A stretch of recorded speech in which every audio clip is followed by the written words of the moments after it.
విశ్లేషణ అనే కార్యక్రమం ద్వారా ఉన్నతమైన దేవుని సంగతులను దేవుని మహాజ్ఞానముగా నేర్చుకుంటున్నటువంటి మీ అందరికీ మన ప్రభువును రక్షకుడునైన యేసుక్రీస్తు వారి పేరిట నా హృదయపూర్వకమైన వందనములను తెలియజేయుచున్నాను.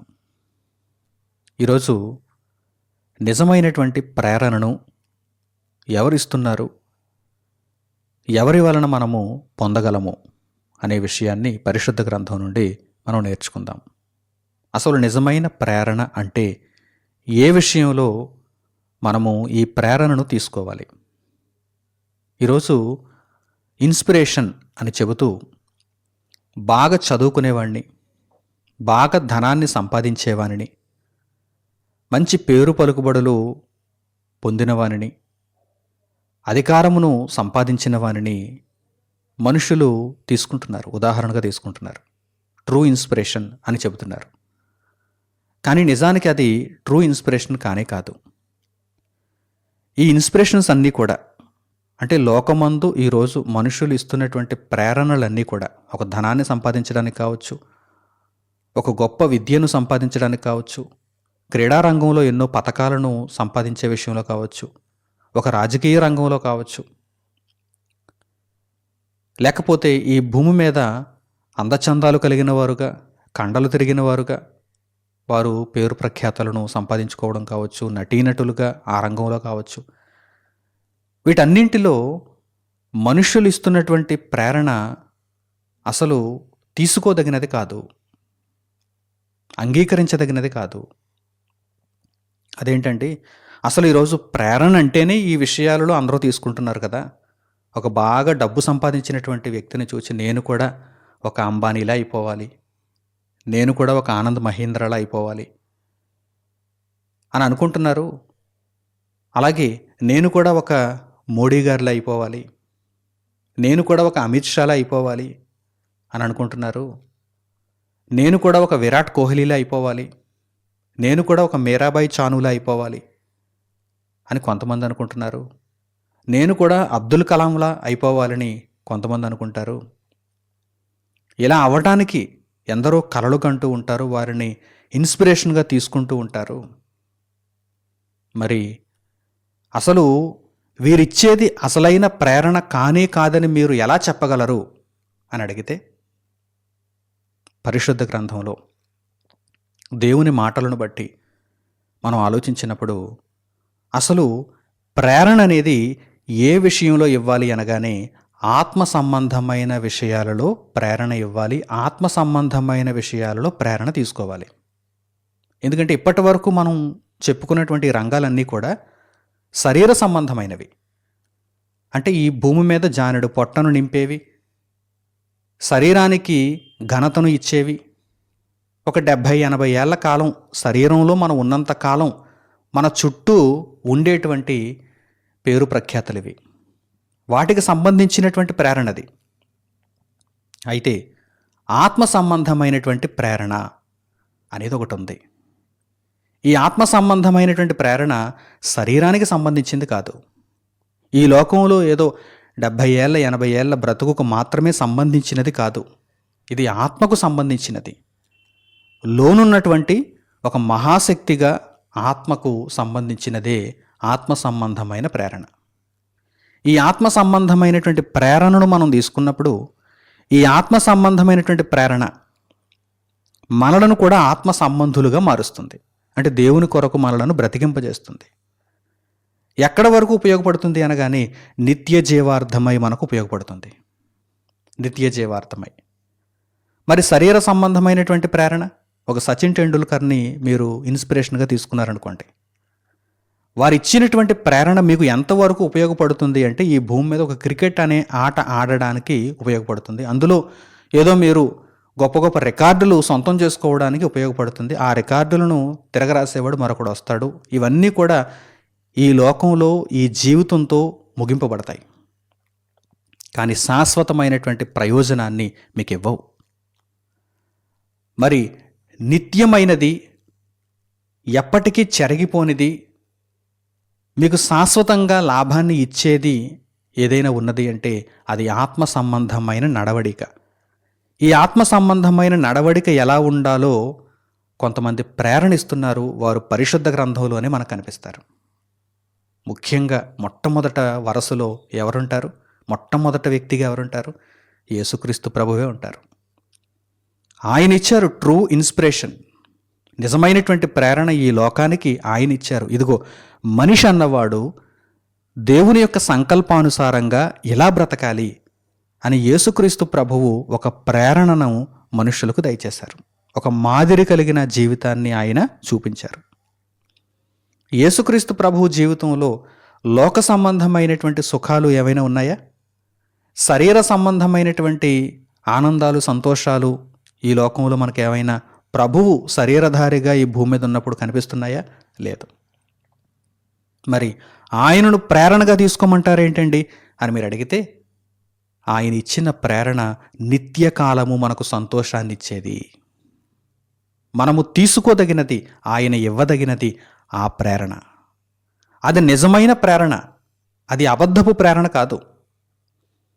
ఈరోజు మనకు తాత్కాలికంగా సంతోషాన్ని ఇచ్చి, ఈరోజు మనకు తాత్కాలికంగా ఆస్తిని సంపాదించి పెట్టి, ఈరోజు తాత్కాలికంగా మనకు బలాన్ని ఇచ్చి, ఘనతనిచ్చి, రేపటి దినానికి కనిపించకుండా పోయేటువంటి ప్రేరణ అయితే కానే కాదు. ఆయన ఇచ్చిన ప్రేరణ మనలను నిత్యత్వంలో ప్రవేశపెడుతుంది, మనలను దేవుని యొద్దకు చేర్చుతుంది. కనుక పరిశుద్ధ గ్రంథంలో వ్రాయబడినటువంటి సంగతులు ఏంటంటే, మనము మన ప్రధాన యాజకుడైన యేసు వైపు చూచుచు ఆయన అడుగుజాడలలో నడుచుకోవాలని వ్రాయబడింది. ఎందుకంటే మనకు ప్రేరణనిచ్చినవాడు ఆయనే.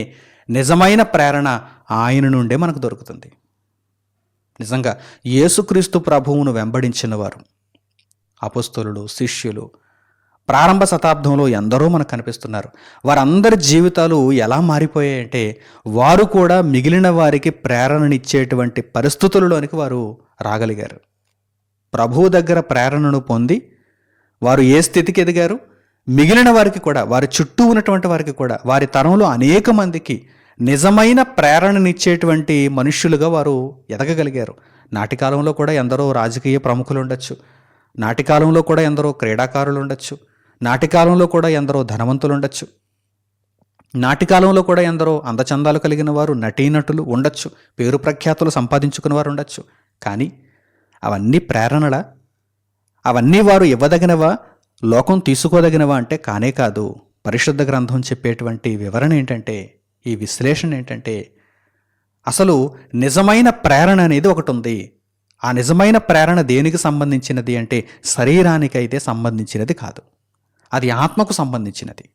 శరీరాన్ని మట్టిలో పూడ్చేస్తారు, ఆత్మ ఈ దేహాన్ని విడిచి వెళ్ళిపోతుంది.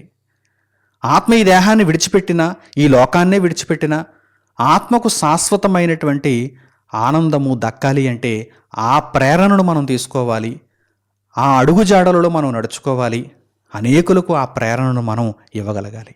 ఈ ప్రేరణను గూర్చి పరిశుద్ధ గ్రంథంలో మనం ఆలోచన చేద్దాం. ప్రభువు దగ్గర ప్రేరణను పొంది తమ బ్రతుకులను చక్కగా మలుచుకుంటున్నటువంటి ప్రారంభ శతాబ్దపు మనుష్యులను మనం చూద్దాం.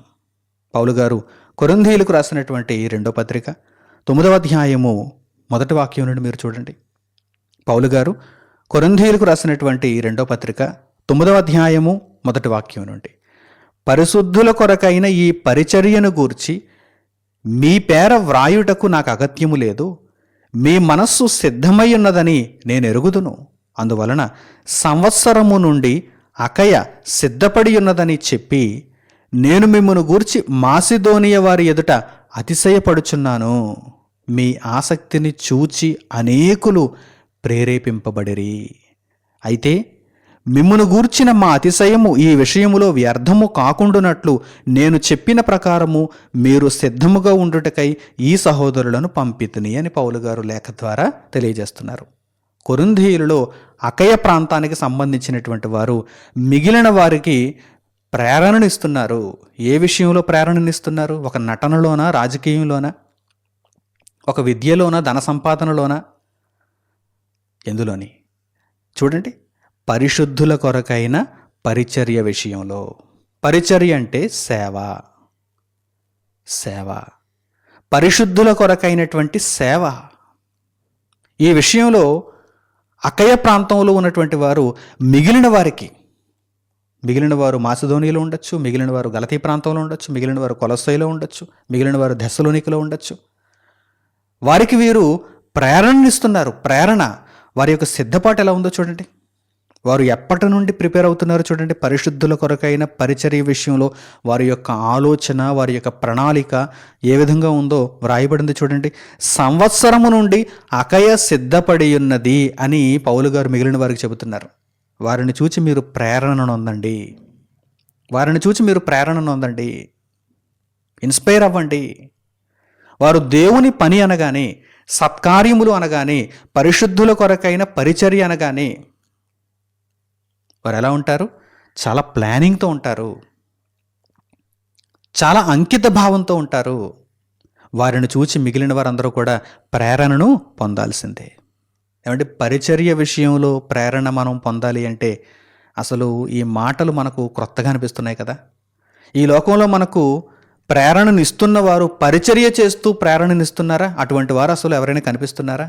ఒక సేవ చేస్తూ మనకు ప్రేరణనిచ్చేవారు అసలు ఎవరైనా కనిపిస్తున్నారా? అక్కడక్కడ అప్పుడప్పుడు వారు కూడా మరలా లోకంలోనే శరీర సంబంధంగానే సేవలు చేస్తూ కనిపిస్తున్నారు. కానీ ఆత్మ సంబంధులుగా, దేవుని వాక్యమును అనుసరించేవారుగా, దేవుని పరిచర్య చేసే విషయంలో ప్రేరణనిచ్చేవారు ఈరోజు చాలా కొదువైపోయారు.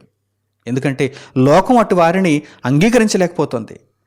కనుక చాలామంది ఇక ఆ విధానంలో నుండి బయటకు వచ్చేసారు. పరిచర్య అనేటువంటి విధానంలో నుండి బయటకు వచ్చేసారు. ఈరోజు పరిశుద్ధ గ్రంథాన్ని చదువుతున్నవారు కూడా, సంఘాలలో పెద్దలుగా, బోధకులుగా, విశ్వాసులుగా ఉన్నటువంటి వారు అందరూ కూడా ఏ విషయానికి వచ్చేసారంటే ఇక సేవను మర్చిపోయారు. ఆధిపత్యం, ధన సంపాదన, పేరు ప్రఖ్యాతలు, ఈ విషయాలను వారు ఆలోచిస్తున్నారు. చూసారా? ప్రేరణనిచ్చేవారు ఈ విషయాల మీదే బేస్ అవుతున్నారు. ప్రేరణను తీసుకునేవారు కూడా ఆ విషయాల మీద బేస్ అయిన వారినే నిదానించి చూస్తున్నారు తప్ప అసలు ఎవరు నిజంగా పరిచర్య చేస్తున్నారు? నాడు అకయ ప్రాంతంలో ఉన్నటువంటి వారు మిగిలిన వారికి ప్రేరణనిచ్చినటువంటి విధంగా ఈరోజు లోకంలో పరిశుద్ధుల కొరకైనటువంటి పరిచర్యను జరిగిస్తున్నటువంటి వారు ఎవరున్నారు అని ఎవరు చూడటం లేదు, ఎవరు ఆలోచించటం లేదు, వెదగటం లేదు, అటువంటి వారు కనిపించడం లేదు కూడా. అయితే పరిశుద్ధ గ్రంథంలో మనకు చెప్పబడినటువంటి వివరణ ఏమిటి? అసలు ప్రేరణ అంటే ఈ విషయంలోనే అందరూ ప్రేరణను పొందాలి, అందరూ ప్రేరణను ఇవ్వాలి. ఏ విషయంలో? పరిశుద్ధుల కొరకైన పరిచర్య, దేవుని సేవ, దేవుని కొరకైనటువంటి పని. ఈ విషయంలో యేసుక్రీస్తు ప్రభువారు అనేక మందికి అసలు ఏ విషయంలో ఒక ప్రేరణగా కనిపిస్తున్నారు? సేవ చేసే విషయంలో. ఆయనే అన్నారు కదా, స్వయంగా ఆయనే అన్నారు, మనుష్య కుమారుడు పరిచారము చేయించుకొనుటకు రాలేదు, పరిచారము చేయుటకు, అనేకుల కొరకు విమోచన క్రయధనముగా తన ప్రాణమునిచ్చుటకు వచ్చెను. అంటే ప్రభువును చూడగానే మనకు కనిపించేది పరిచర్య, సేవ. మనం ఆ ప్రేరణను తీసుకోవాలి. నేను కూడా దేవుని యొక్క వాక్యానుసారముగా సేవను జరిగించాలి, పరిచర్యలో ఉండాలి. ఇలా అనేక మందికి నేను ప్రేరణనిచ్చేవాడనుగా, ఇచ్చేదానుగా ఉండాలనేటువంటి భావన మనలో కలగాలి.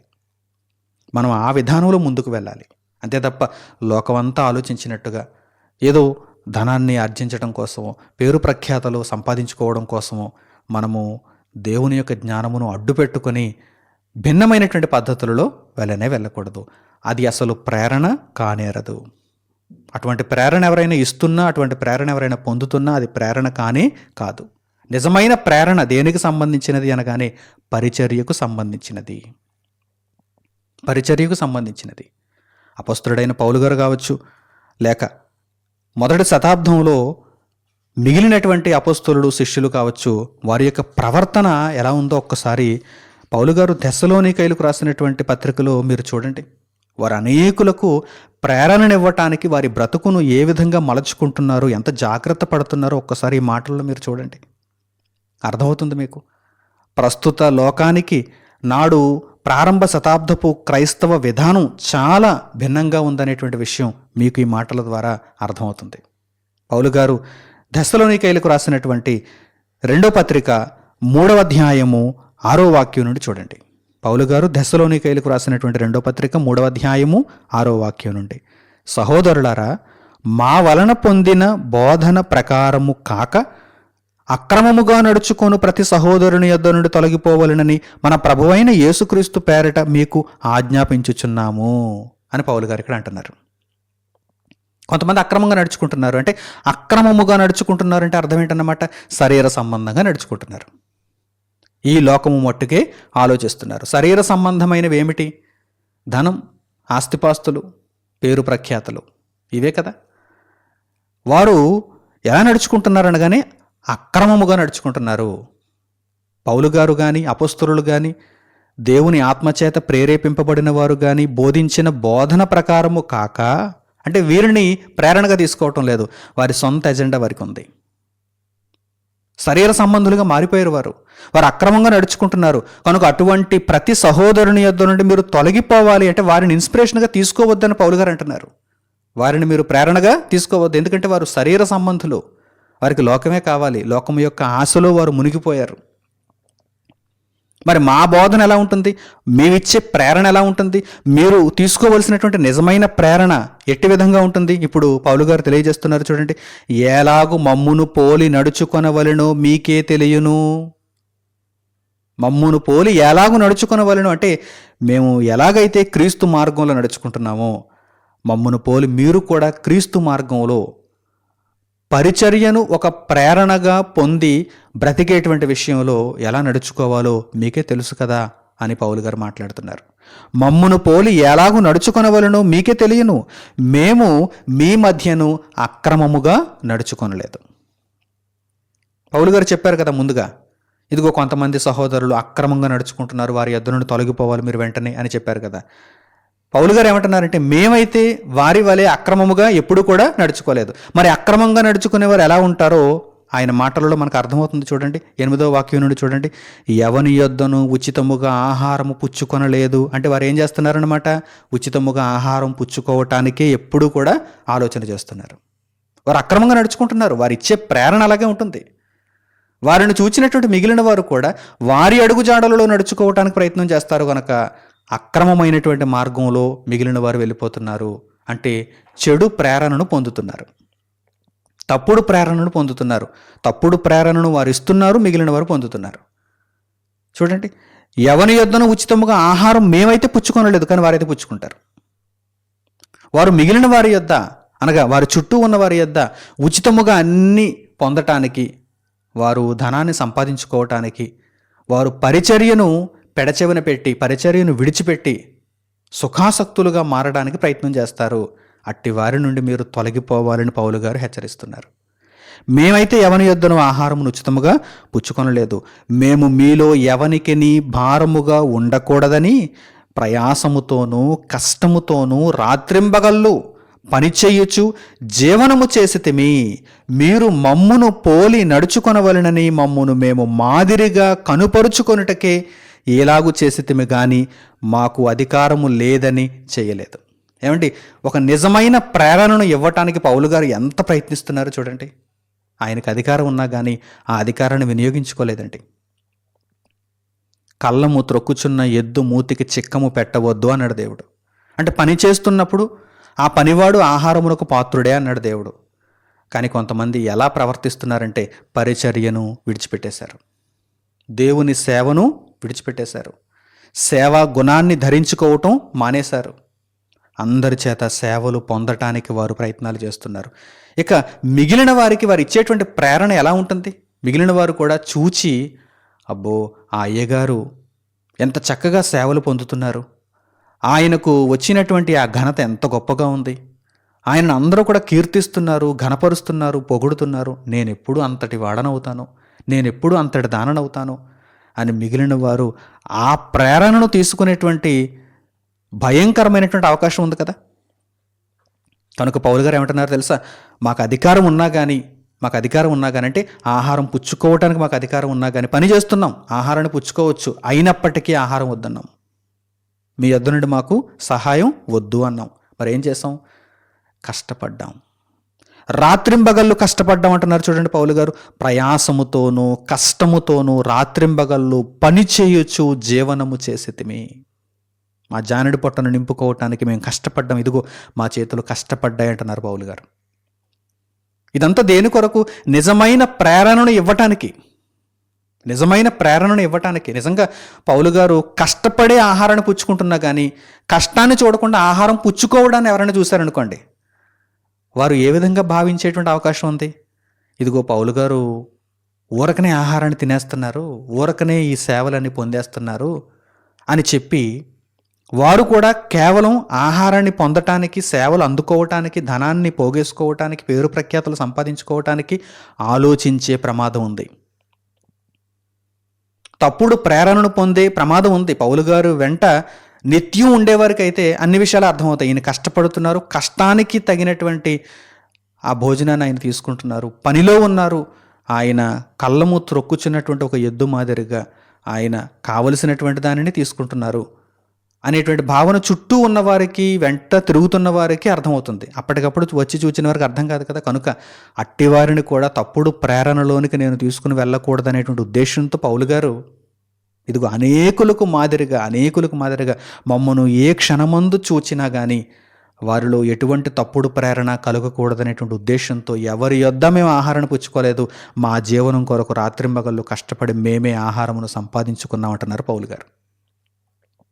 ఈ విధంగానే బ్రతికారు అపొస్తలులు, ఈ విధంగానే బ్రతికారు ప్రారంభ శతాబ్దంలో దేవుని ఆత్మచేత నడిపింపబడినటువంటి ప్రతి ఒక్కరు. మరి నేడు ఈ నిజమైన ప్రేరణ ఎవరైనా ఇవ్వటానికి ప్రయత్నం చేస్తున్నారా?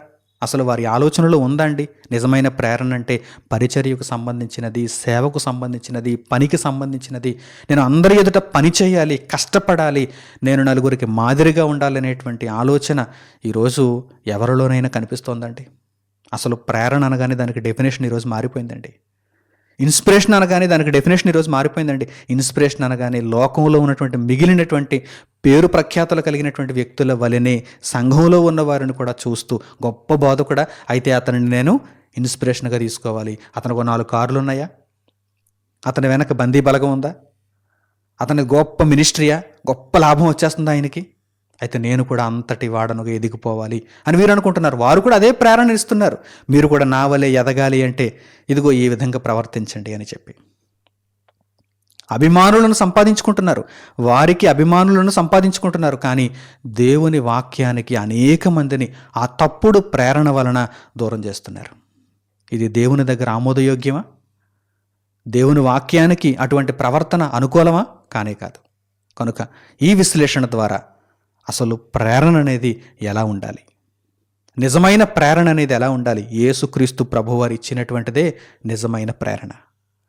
ఆయనను పోలి అనేక మంది నడుచుకున్నారు, నీతిమంతులైపోయారు. ఈరోజు మనం కూడా ఆయన అడుగు జాడలలో నడుచుకోవాలి, ఆయన వైపు చూడాలి, ఆయన వైపు చూడాలి. చూద్దాం ఆ వాక్య భాగాన్ని కూడా ఒక్కసారి మనం జ్ఞాపకం చేసుకుందాం. పౌలు గారు హెబ్రీలకు రాసినటువంటి పత్రిక 12వ అధ్యాయము 3వ వాక్యాన్ని చూడండి. పౌలు గారు హెబ్రీలకు రాసిన పత్రిక 12వ అధ్యాయము 3వ వాక్యం. మీరు అలసట పడకయు మీ ప్రాణములు విసుకకయు ఉండునట్లు పాపాత్ములు తనకు వ్యతిరేకముగా చేసిన తిరస్కారమంతయు ఓర్చుకొనిన ఆయనను తలంచుకొనుడి. ఎవరిని తలంచుకోవాలి? ఎవరు మనకు ప్రేరణ, ఎవరు మనకు మాదిరి, ఎవరి అడుగుజాడలలో మనం నడుచుకోవాలి? ఏ విషయంలో నడుచుకోవాలి? యేసుక్రీస్తు ప్రభు శరీరధారిగా ఈ భూమి మీదకి వచ్చినప్పుడు అందరి చేత సేవలు అందుకున్నారండి. ముందు కష్టపడ్డారు, తర్వాత సేవలు అందుకున్నారు. మేము కూడా ముందు కష్టపడి తర్వాత సేవలు అందుకోవాలి, సేవలు అందుకోవడానికే కష్టపడుతున్నాం అని ఏమైనా మీరు భావిస్తున్నారా? ఆయన శిలువ మరణమును పొందేటంత వరకు కూడా రక్తము కారునంతగా పాపమును ఎదిరించారు. ఈ విషయాన్ని ఇప్పుడు మర్చిపోవద్దు. రక్తము కారునంతగా పాపమును ఎదిరించారంటే మనము కూడా ఆయన అడుగుజాడలలో నడుచుకున్న వారమైతే, ఆయనను తలంచుకుంటే, ఆయనను మన యొక్క తలంపులలో ఉంచుకొని ఆయనను దృష్టిస్తే తప్పకుండా ఆయన వలె మనం బ్రతుకుతాం. ఆ ప్రేరణను మనం తీసుకుంటాం. మిగిలిన వారికి కూడా అదే ప్రేరణను మనం ఇవ్వగలుగుతాం. కనుక చక్కగా ఈ మాటలన్నిటినీ అర్థం చేసుకున్న వారై అపవాది యొక్క తప్పుడు మార్గంలోనికి మీరు వెళ్ళిపోకుండా దేవుని నిదానమైనటువంటి మార్గంలో క్రీస్తు యేసు ప్రభువు ద్వారా ముందుకు కొనసాగాలని హృదయపూర్వకంగా ఆకాంక్షిస్తూ నిజమైన ప్రేరణ ఎలా ఉంటుందో తెలుసుకున్నారు గనక దేవుని పరిచర్యకు సంబంధించినటువంటి ఆ ప్రేరణనే మీరు పొంది అనేకులకు పరిచయం చేయువారుగా ఉండాలని కోరుకుంటూ ఈ సందేశమును ఇంతటితో నేను ముగిస్తున్నాను. తండ్రి అయిన దేవునికి ప్రార్థనలు ఏకీభవించండి. పరిశుద్ధుడును మహోన్నతుడునైన మా కన్న తండ్రి, ఈ సమయమందు మీరు మాకు అనుగ్రహించిన ఉన్నతమైనటువంటి ఈ పాఠ్యాంశమును బట్టి మా హృదయపూర్వకమైన కృతజ్ఞతాస్తుతులను మీకు తెలియజేస్తున్నాము. నాయన, మీ మాటలను పెడచెవిన పెట్టేవారుగా ఉండకుండా మీ మాటల ప్రకారము ప్రవర్తించటానికి చక్కని హృదయమును కలిగిన వారుగా, సిద్ధ మనస్సుతో మీ మాటలకు లోబడిన వారుగా ఉండగలుగుటకు మీ బిడ్డలందరికీ కృపా సహాయమును తోడుగా ఉంచండి. నిజమైన ప్రేరణ ఏ విధంగా ఉండాలో మీరు తెలియజేశారు నాయన. ఆ ప్రేరణ క్రీస్తు ప్రభువులో మాత్రమే మాకు కనిపిస్తుంది. ఆయన అడుగుజాడలలో ముందుకు నడుచుకుంటూ, ప్రతి సందర్భమందు ఆయనను తలుచుకుంటూ నాయన, నిజమైన ప్రేరణను పొందిన వారమై అనేకులకు ఆ నిజమైన ప్రేరణని పరిచయం చేయవారమై ఉండగలుగుటకు మమ్మను జ్ఞాపకము చేసుకునమని, మీ కృపను మీ సహాయమును మాకు తోడుగా ఉంచమని మిమ్మల్ని వేడుకుంటూ, అక్రమముగా నడుచుకుని వారి యొద్ద నుండి తొలగిపోయి క్రమమైనటువంటి ప్రభువైన యేసుక్రీస్తు మార్గములో నడుచుకునేటువంటి వారిని మేము నిదానించి చూడగలుగుటకు సహాయము నిమ్మని వేడుకుంటూ మా ప్రార్థన మనవులను మా ప్రభువును మా రక్షకుడునైన యేసుక్రీస్తు వారి పేరిట మిమ్మల్ని వేడుకొనుచున్నాము తండ్రి. ఆమేన్. అందరికీ వందనములు. సెలవు.